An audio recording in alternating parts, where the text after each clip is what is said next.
Okay, so you know how this works, right? You send us some super interesting stuff. We're going to take a deep dive into it, pull out the really important bits, basically cut through the noise and get straight to what matters, right? Exactly. And today's deep dive is all about this transcript from a YouTube video. The title's a mouthful, but it's basically called Kasia, Energy Follows Attention, and it's a regression hypnosis session. Yeah, so we're talking about Kasia's experience under hypnosis and what that might tell us about like the subconscious mind, those hidden emotional patterns we all have and how all that ties into personal growth, that sort of stuff. Right on. So right off the bat, Kasia starts describing some pretty striking imagery. First, there's this blackish owl, like super specific, hooked white beak, piercing brown eyes. And at the same time, she sees herself hiding inside this bubble, but not just any bubble. It's got this weird mirror-like quality to it. A blackish owl, huh? Yeah, it's not your everyday image. And hiding in a mirror bubble. What was the feeling behind that? Was it just like a fun hide-and-seek vibe, or was there something deeper going on? Oh, definitely deeper. Kasia's immediate feeling was fear, like she was hiding because of this owl. And the way she described it, the owl felt significant, threatening even to her subconscious. So the owl wasn't exactly a friendly neighbor. And this bubble, it wasn't just a regular bubble, right? You mentioned a mirror effect. Yeah. What was the purpose of that, do you think? Yeah, so the bubble had this film around it, almost like a mirror, and it was distorting the image of Kasia inside. The sense was that she was trying to blend in, disappear, like a camouflage thing. You see this a lot when people feel threatened, withdraw, try to go unnoticed. So basically going invisible to avoid danger. Makes sense. Now, just to be clear, the transcript mentions that Kasia was totally on board with this whole thing. She consented to the session, right? Absolutely. And early on, the hypnotist asks her this key question, like, why are you even here? What do you want to get out of this session? So what did Kasia say? What was she hoping to address? Well, the first thing she mentions is feeling really hot inside this bubble. And it wasn't just a physical thing. They connected this heat to suppressed emotions, stuff she was holding back, not letting herself feel or express. It's like when you bottle things up and it creates this tension. No, yeah, totally. Like emotional baggage turning into physical stress. Yeah. So what were those emotions? What was she holding on to so tightly? The big ones were frustration, anger, and loneliness. The frustration was mixed with this resignation, like she felt powerless to change anything. And that loneliness, that really stood out. It hinted at a deep-seated need for connection, maybe stemming from way back. Right, so there were layers to these emotions, not just surface-level stuff.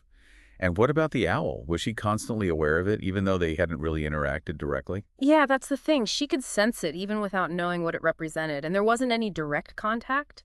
But she had this feeling that it was tracking her, like it had some kind of radar or something locked onto her. You ever get that feeling of being watched, even when you can't see anyone? Ugh, yeah, it's the worst. Super creepy. Mm. So inside this bubble she created for protection, what was the environment like? Was it a safe space or... Surprisingly, it was just empty, like nothing there. This emptiness, it could symbolize a feeling of being isolated, even while trying to protect herself, like alone, even inside her safe space. That's heavy. And what about that mirror effect on the bubble? Was that something Kasia was doing intentionally, even if it was subconscious? Oh, definitely. They identified this folia, that mirror film, as something Kazi was creating herself, a form of camouflage, like we were talking about. And get this, the transcript says it comes from this primal instinct to curl up when you feel threatened. Like her energy was mirroring that physical response. Wow, that's wild. The connection between our physical and energetic selves is crazy. So what led to Kasia creating the bubble in the first place?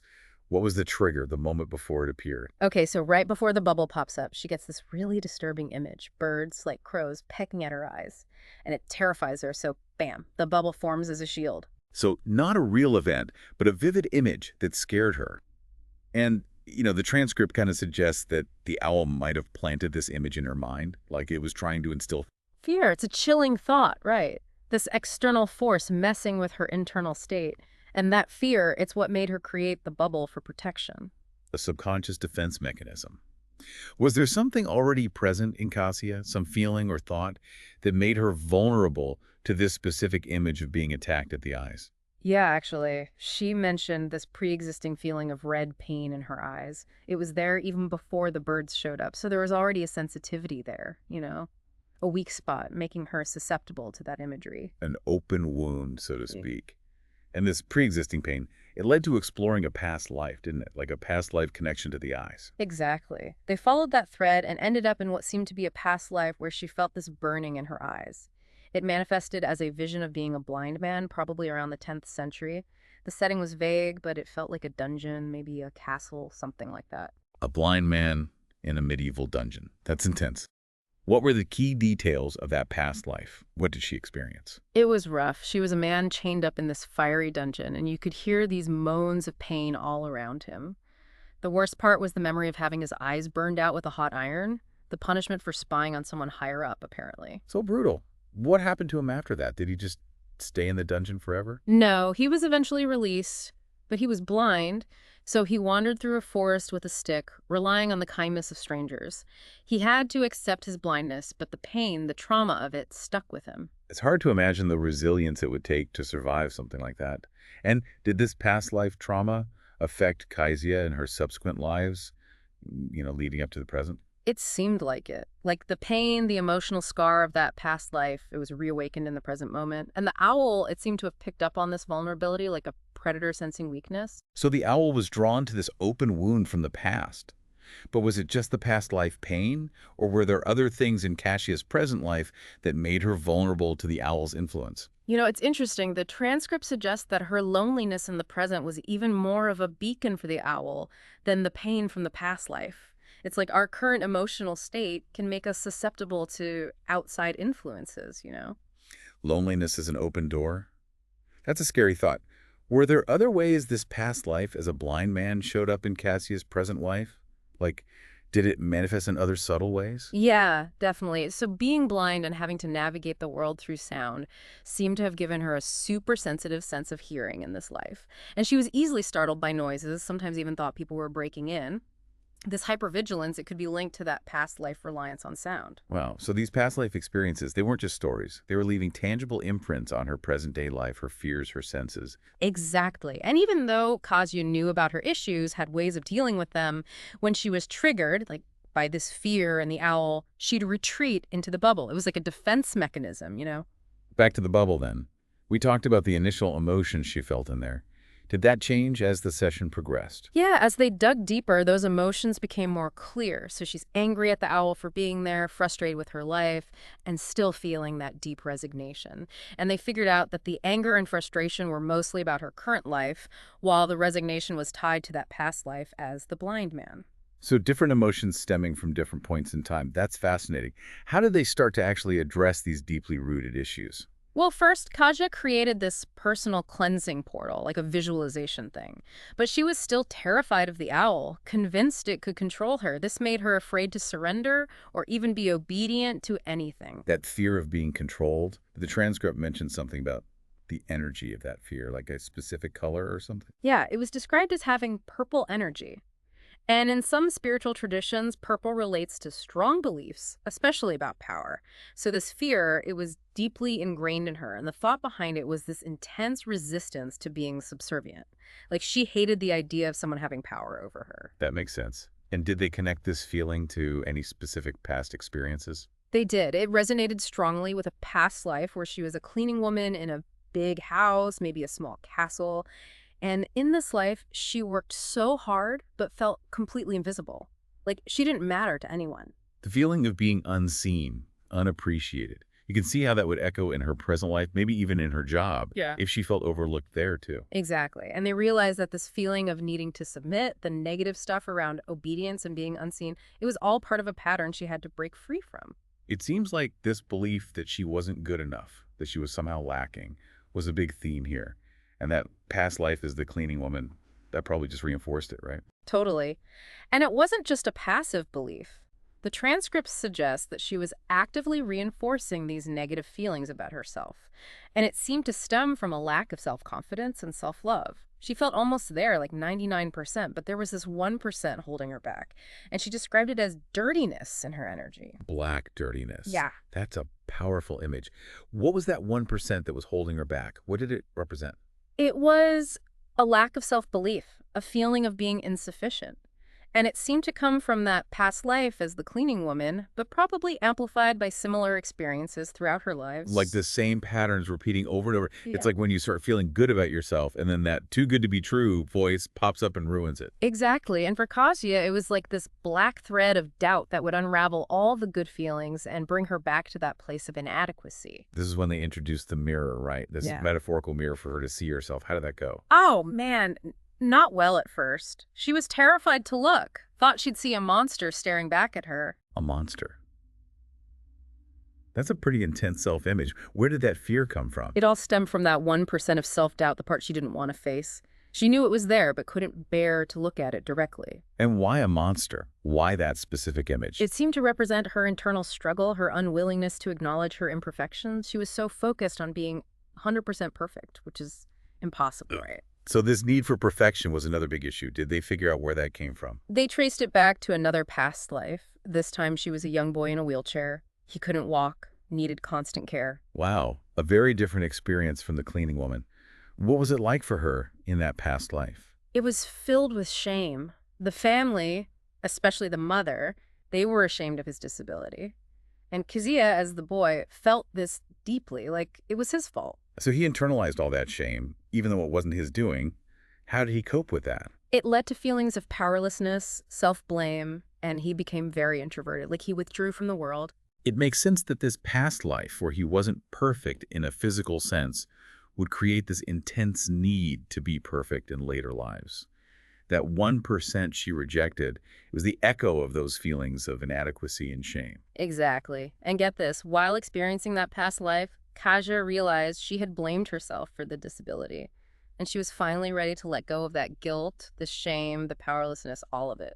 It sounds like a powerful moment of release. Were there other things connected to that past life that came up? Yeah, there was this release of laughter memories, not his own laughter, but the laughter of others coming from his lungs. It was symbolic of being excluded, maybe ridiculed because he couldn't dance or do the things other kids did. Wow, so heavy. Holding on to the pain of exclusion like that. It was a big release. And she let go of any negative messages tied to that mockery, along with all the other negative aspects of that life. But there was a positive memory, too, a black man who was his servant and only friend. A glimmer of light in a dark time. But even that relationship needed to be examined, right? Yeah, they talked about how it might have created this belief that he could only have one close person. And they challenged that, encouraging her to open up to more connections in the present. And finally, she released all the remaining ties to that past life, and her energy started to regenerate. So she was finally free of that past life baggage. How did all this affect her overall perspective, her feelings about herself? It was a huge shift. The need for perfection was gone, and when she looked in the mirror again, she saw herself and felt joy, even laughter. The fear and self-hatred were truly gone. That's amazing. What about the too good to be true thought pattern? Did she overcome that as well? Totally. She let go of that pattern too, and her whole demeanor changed. She became more playful, lighthearted. It was a big contrast to how she was at the beginning. So she was starting to feel genuinely good about herself. And the stuff from the cleaning woman past life, was that all resolved too? Yes, she released all those lingering feelings of invisibility and not being good enough. So a complete energetic and emotional cleaning. What about her self-confidence and self-love? Where does she land on those after all this? She was at 100% with both. She realized that those past impurities were just experiences, not her defining traits. That's so powerful. And what about the owl, the fear of intrusion? Did that fade away as she healed? Absolutely. As her energy field cleared and got stronger, the fear disappeared. The owl, it couldn't resonate with her anymore, so it started to back off. And the bubble, the camouflage, it all vanished because she didn't need it anymore. But the owl was still hanging around, right? What happened next? Right. So the hypnotist had her bring the owl closer, like 3-5 meters away, but froze time for the owl so it couldn't do anything. This was to test if she still felt vulnerable. Interesting. So what was her reaction? Was she still scared? Not at all. She felt completely safe, convinced that her own inner light would repel any negativity. Like her energy was strong enough to protect her. That's amazing. Was there anything visual that confirmed this new boundary she had created? Yeah, she had this vision of her energy, this vibrant violet-like energy. And as it grew stronger, the owl and other entities backed away, like they couldn't touch her. Her own inner strength was her shield. And they did something to solidify this, right? Like make it even stronger. They added this feeling of untouchability to her energy field, and she focused on creating that belief within herself. It was like consciously reinforcing her newfound power. So she was taking control of her own energy. Mm. And did it work? Did she feel even safer? Oh, yeah, totally. It solidified her positive energy. She felt immune to negativity, secure in her self-worth.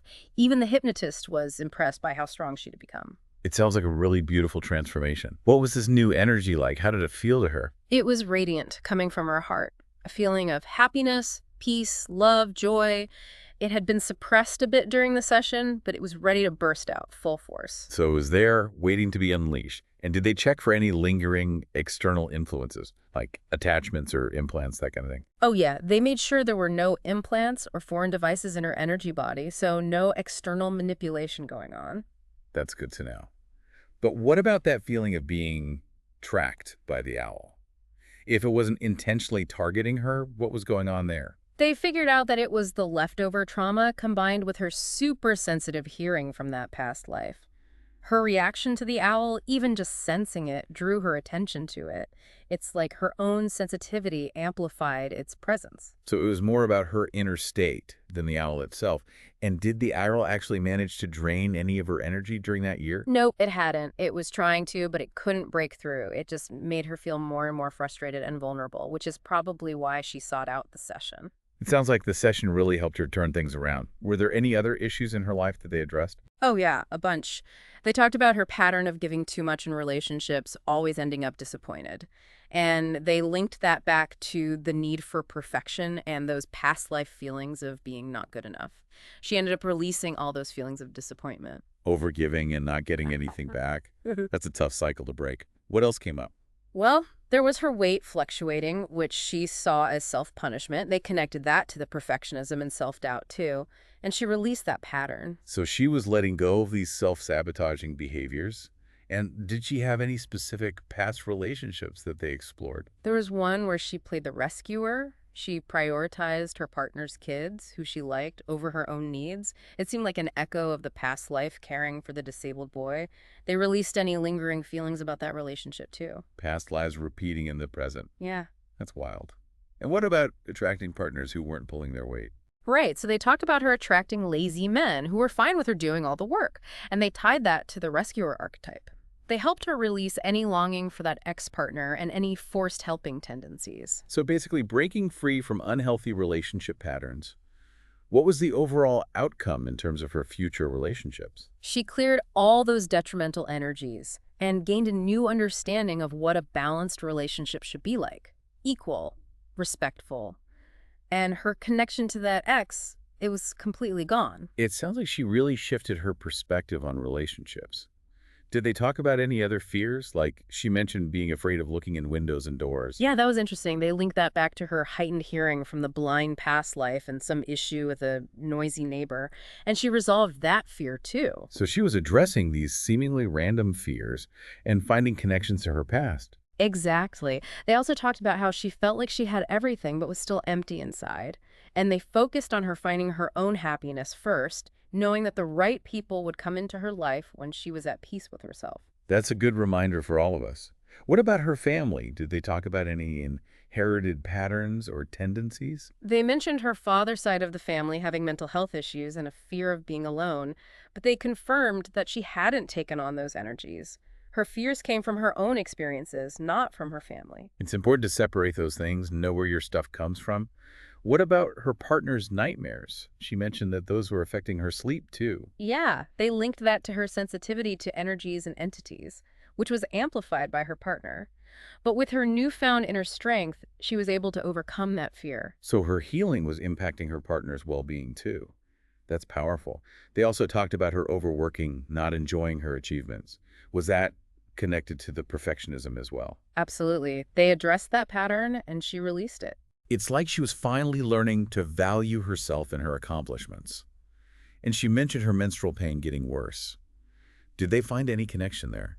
Yeah, they saw it as a physical manifestation of all that trapped energy in her bubble. They did some energy healing on her reproductive organs and her sexual energy flow, and she felt better. Wow, so many layers to her healing. And her tendency to isolate herself, they addressed that too, right? They did. They connected it to the bubble, the loneliness, the past lives, and they worked through all of that. So back to the owl. It sounds like it was more of a symptom of her own struggles than the actual cause. Exactly. It was drawn to her vulnerability, not intentionally targeting her. And what about the final step of severing the connection with the owl? So she basically removed all her energy and information from the owl, dissolving the link. The owl ceased to exist for her, energetically speaking, and they cleared any other remaining negative connections or intrusions. So she was completely free, energetically and emotionally. What happened next? They guided her to create an energetic plan for her future. They used her intentions, her positive emotions, and her sexual energy as a force for manifestation. It was about consciously shaping her future. It sounds like she was taking back her power. What was the final release of her heart energy like? It was this huge, radiant burst of pure happiness, peace, love, and joy. She felt amazing, and her self-confidence just soared. So she was embodying this new, empowered self. What were the last steps of the session? They prepared her to return to her physical body, anchoring all those changes into her cells. They even talked about what her life would be like moving forward, enjoying simple things, peaceful sleep, waking up happy. It's like a completely new life. And that message she recorded for herself to hear later, what was it? It was powerful. She said, "You have to focus on yourself. You are worth millions." What an amazing affirmation. Good. And with that, the session ended. So this deep dive into Kasia's experience, it really shows us the power of the subconscious mind, how past traumas and beliefs can shape our lives in ways we don't even realize. Yeah, it's mind-blowing. Her journey highlights how healing and transformation are possible when we delve into those hidden parts of ourselves. And even though Kasia's story is unique, the themes are universal. It makes you think about your own experiences, your own stack of sources, and how they might be affecting you without you even knowing. Exactly. It encourages us to explore our own inner worlds, understand where our fears come from, and realize we have the power to let go of what's holding us back. So it makes you wonder, what bubble are you creating in your own life? What owl is triggering your fears? And how can you break free from those patterns and step into your true power? It's a journey of self-discovery, and it's within everyone's reach.